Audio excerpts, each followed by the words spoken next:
WhatsApp guys, आज हम देखने वाले हॉन्टेड ट्रेन, भूतिया ट्रेन। स्कैरी पंपकिन चैनल से वीडियो है और हॉरर वीडियोस के दीवाने कमेंट में जरूर बताना कि आपको वीडियो कैसी लगी। करते हैं शुरू। 1 2 3 गो। भैया स्कैरी पंपकिन। इस कहानी की लेखिका है सोनिया सैनी। मोनिका 21 साल की नवयुवती थी। कैंपस प्लेसमेंट में उसे एक अच्छी आईटी कंपनी में जॉब मिल गई थी। उसकी शिफ्ट रात की तकरीबन 12 बजे खत्म होती थी। उस रोज भी अपना काम खत्म करने के बाद वो ऑफिस से निकली और अपनी साइकिल की मदद से रेलवे स्टेशन पहुंच गई। पिंक कलर की साइकिल को पार्क करने के बाद मोनिका प्लेटफॉर्म पर खड़ी होकर अपनी ट्रेन का इंतजार करने लगी। अचानक ही उसकी नजर रेलवे स्टेशन पर लगे एलईडी बोर्ड पर गई। रोज की तरह उसमें आने वाली ट्रेन का नाम और शेड्यूल आज दिखाई नहीं दे रहा था। डिस्प्ले बोर्ड की एलईडी बाहर बाहर जल बुझ रही थी। अचानक ही प्लेटफॉर्म की पावर सप्लाई कट गई और हर तरफ अंधेरा हो गया। कोई कुछ समझ पाता उससे पहले ही मोनिका की ट्रेन प्लेटफॉर्म पर आ गई। बिना देरी किए बाकी के पैसेंजर्स के साथ साथ मोनिका भी झट से ट्रेन में चढ़ गई। इस समय रात के 11:30 बज गए थे। आज ट्रेन में कुछ गिने चुने पैसेंजर्स ही दिखाई दे रहे थे। मोनिका ने अपने हेडफोन में लाउड म्यूजिक लगाया और आंखें बंद कर अपना सर सीट के बैक सपोर्ट में टिका दिया। कुछ ही देर में लाउड म्यूजिक होने पर भी दिन भर की थकान के कारण उसकी आंख लग गई थी। थोड़ी देर बाद उसका मोबाइल रिंग करने लगा। रिंग की आवाज से मोनिका की नींद टूट गई। स्क्रीन पर पापा का नाम फ्लैश हो रहा था। मोनिका ने फोन उठाया तो उधर से पापा की आवाज सुनाई देने लगी। मोनिका बेटा, ट्रेन मिल गई थी ना? हाँ पापा, मैं ट्रेन में ही हूँ, आप चिंता मत करो। कौन सा स्टेशन आ गया है? पापा की बात सुनकर मोनिका अचानक से आंख खोलकर अपने कोच में चारों ओर नजर दौड़ाती है। उसे अपनी आंखों पर यकीन नहीं हो रहा था। पूरे कोच में बिल्कुल अंधेरा छाया हुआ था। ना तो कोई डिस्प्ले दिखाई पड़ रहा था और ना ही कोई अनाउंसमेंट सुनाई दे रहा था। पापा, आई थिंक कुछ प्रॉब्लम है। यहाँ ट्रेन में कुछ है ही नहीं। सारी लाइट्स ऑफ है और कोई अनाउंसमेंट भी नहीं हो रही है। बेटा, आसपास किसी पैसेंजर से पूछना क्या बात है। पापा, पूरा कोच खाली पड़ा हुआ है, मैं अकेली हूँ यहाँ। ये क्या बोल रही है बेटा? मुझे डर लग रहा है। देख, ट्रेन जैसे ही अगले स्टेशन पर रुकेगी तू वहाँ पर उतर जाना, मैं तुम्हें लेने आ जाऊंगा। ठीक है पापा। मोनिका ट्रेन के अगले स्टेशन पर रुकने का इंतजार कर रही थी। आमतौर पर यह ट्रेन हर 10 या 12 मिनट में अगले स्टेशन के लिए रुकती थी, लेकिन आज पूरे 20 मिनट हो चुके थे, लेकिन ट्रेन रुकने का नाम ही नहीं ले रही थी। मोनिका को घबराहट हो रही थी। उसे कोई आइडिया नहीं था वह अभी कहाँ पर है। ड्राइवर के कैबिन में जाकर उससे कांटेक्ट करती हूँ, शायद कुछ हेल्प कर सके। ऐसा सोचकर मोनिका अपनी मोबाइल की टॉर्च ऑन करके इंजन रूम तक पहुंच जाती है। वहां जाकर वो ड्राइवर के केबिन को लगातार खटखटाती रहती है, लेकिन अंदर से कोई जवाब नहीं मिलता। डर से मोनिका की सांसें उखड़ रही थी। अपनी उखड़ती सांसों को शांत करके वह वापस अपनी सीट पर आकर बैठ जाती है। अब उसे बस ट्रेन के रुकने का इंतजार था ताकि वो नीचे उतरकर मदद मांग सके और अपने पापा को वहां बुला सके। इसी तरह 10 मिनट और बीत जाते हैं। अचानक ट्रेन की स्पीड कम होने लगती है।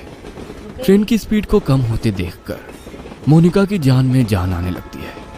कुछ ही मिनटों में ट्रेन किसी स्टेशन पर आकर रुक जाती है। बाहर घना अंधेरा छाया था। स्टेशन पर कहीं भी उजाला नहीं दिख रहा था। मोनिका ने खिड़की से झांककर बाहर देखा तो प्लेटफॉर्म पर एक भी इंसान नहीं था। अब तो मोनिका को और भी डर लगने लगा था। उसने जल्दी से अपना मोबाइल निकाला और फिर से पापा को फोन मिला दिया। पापा, ट्रेन किसी स्टेशन पर रुकी है, लेकिन ये कौन सा स्टेशन है कुछ समझ नहीं आ रहा। बाहर सिर्फ अंधेरा ही अंधेरा दिखाई दे रहा है। प्लेटफॉर्म पर भी कोई आदमी नहीं दिख रहा है। मैं क्या करूं? बेटा, एक बार मैप में अपनी लाइव लोकेशन चेक करो, तुम्हें पता चल जाएगा कि अभी तुम्हारी ट्रेन कहाँ पर है। मोनिका अपनी लोकेशन चेक करती है तो पता चलता है कि वो किसी अनजान जगह पर है जिसे जीपीएस भी ट्रैक नहीं कर पा रहा था। मोनिका फिर अपने पापा को फोन लगाती है। पापा, ये सब क्या हो रहा है मेरे साथ? इस जगह को जीपीएस भी ट्रैक नहीं कर पा रहा है। मैं कहाँ जाऊं? आप आ जाओ पापा, मुझे बहुत डर लग रहा है। अचानक सिग्नल कटने के कारण कॉल डिस्कनेक्ट हो जाता है। मोनिका स्टेशन पर घूमकर बाहर निकलने का रास्ता ढूंढने लगती है। तभी उसे वहां पर एक बड़ा सा बोर्ड लगा हुआ दिखाई देता है। इस पर जरूर स्टेशन का नाम लिखा होगा। टॉर्च जलाकर देखती हूँ। जैसे ही वो टॉर्च की रोशनी में बोर्ड की ओर देखती है, उसके शरीर में कपकपी सी होने लगती है। वह बोर्ड पूरी तरह से खून से लथपथ था और उस पर से अभी भी खून की बूंदें टपक रही थी। मोनिका घबराकर वहां से भागकर वापस अपनी ट्रेन की ओर आने लगती है कि तभी उसका फोन बजने लगता है। डरो नहीं बेटा, हिम्मत से काम लो। तुम्हारी ट्रेन जिस ट्रैक से आई है उसी ट्रैक पर वापस चलो। देखो आसपास कुछ तो होगा, कोई चर्च, कोई बिल्डिंग, कुछ न कुछ जरूर होगा। तुम कोशिश करो, जैसे ही तुम्हें कुछ भी दिखाई दे तुरंत मुझे बताना। मैं भी पुलिस से मदद मांगने की कोशिश कर रहा हूँ। आंसू पोंछकर मोनिका पापा के कहे अनुसार अपोजिट डायरेक्शन में भागने लगती है। ट्रैक पर हर तरफ अंधेरा ही अंधेरा छाया हुआ था। भागते हुए मोनिका को अपने पीछे कई सारे कदमों की आवाजें सुनाई दे रही थी। ऐसा लग रहा था कई सारे लोग उसके पीछे पीछे दौड़ रहे हो। मोनिका घबराकर अपने पीछे की ओर देखती है, लेकिन पीछे सन्नाटे के सिवा कुछ भी नहीं था। मोनिका पूरी ताकत लगाकर दौड़ती ही जा रही थी। अचानक ही उसके कानों में किसी की आवाज सुनाई देती है। ऐसा लग रहा था कोई गुस्से में उसका नाम पुकार रहा हो। मोनिका अब इतना ज्यादा डर चुकी थी कि उसके अंदर पीछे मुड़ने की हिम्मत भी नहीं बची थी। हाथ में मोबाइल पकड़े वह फ्लैशलाइट की रोशनी में दौड़ती चली जा रही थी। अचानक ही उसके दौड़ते कदम ठिठक कर रह गए। उसने देखा कि सामने पोल पर एक औरत उल्टी लटकी हुई थी। उसके बाल हवा में लहरा रहे थे और वो खतरनाक चेहरे के साथ जोर जोर से हंस रही थी। मोनिका का हलक डर से सूख रहा था। अब उसमें और आगे जाने की हिम्मत नहीं बाकी थी, इसलिए वो वापस स्टेशन की तरफ जाने के लिए मुड़ जाती है।